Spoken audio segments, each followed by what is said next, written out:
कह रहा है रमन जो है वो किसी काम को पूरा करने में 8 दिन का समय लगाता है। सनम और अमन जो है वो उसी काम को पूरा करने में 6 दिन का समय लगाता है। जबकि रमन और अमन जो है उस काम को पूरा करने में 4 दिन का समय लगाता है। तो आपको बताना है कि सनम अकेले उस कार्य को कितने दिनों में पूरा कर सकेगा। सनम यानी कि एस जो है वो काम को कितने दिनों में पूरा कर पाएगा। तो हमको सिंपली क्या करना होगा, इन तीनों का एलसीएम निकालना होगा। 8, 6 और 4 का एलसीएम होता है 24। हम ये मानकर चलेंगे कि टोटल काम जो है वो 24 मिनट का है।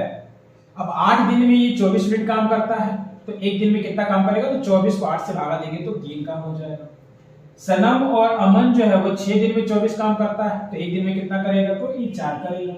और आर और ए जो है वो 4 दिन में कितना करता है, 24 का, तो एक दिन में कितना करेगा, 6 करेगा।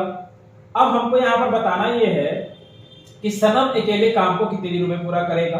अब यहाँ पर आर जो है वो 3 काम करता है एक दिन में, तो ए कितना करेगा, ए भी करेगा 3, तब ना 3 + 3 6 हो जाएगा। उसी तरह से जब ए कर रहा है 3, तो एस कितना करेगा, 1 करेगा। तो एस जो है वो एक दिन में एक काम करता है, करना कितना काम है, 24, तो कितना दिन लगेगा, 24 दिन। ऑप्शन नंबर सी हमारा सही होगा। S2 और S3 उसी काम को पूरा करने में आपका 27 दिन का समय लगाते हैं, और S3 S1 मिलकर उसी काम को पूरा करने में 54 दिन का समय लगाते हैं। अगर तीनों एक साथ मिलकर कार्य को करते हैं और कार्य का 50% उन लोगों को समाप्त करना हो, तो कितने दिनों का समय लगेगा। तो सिंपली हमको क्या करना होगा, इन तीनों नंबर का एलसीएम निकालना होगा, जो होगा आपका 54। अब 18 दिन में 54 काम, तो एक दिन में 3 काम।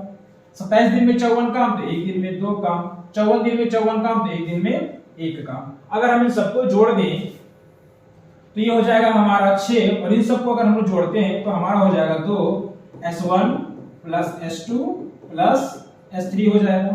यानी कि इन तीनों के 2 दिन का काम हुआ 6, तो एक दिन का काम कितना हो जाएगा, 6/2 यानी कि 3। तो ये तीनों मिलकर के एक दिन में 3 काम करते हैं। इनको करना है 54 का 50%, यानी कि 54 का आधा, जो कितना होगा, 27। ये तीनों मिलकर के एक दिन में 3 काम करते हैं, इनको करना है 27 काम, तो 27 को भागा दे देंगे 3 से, तो हमारा आंसर आ जाएगा 9, जो कि हमारा ऑप्शन नंबर ए में दिया हुआ है।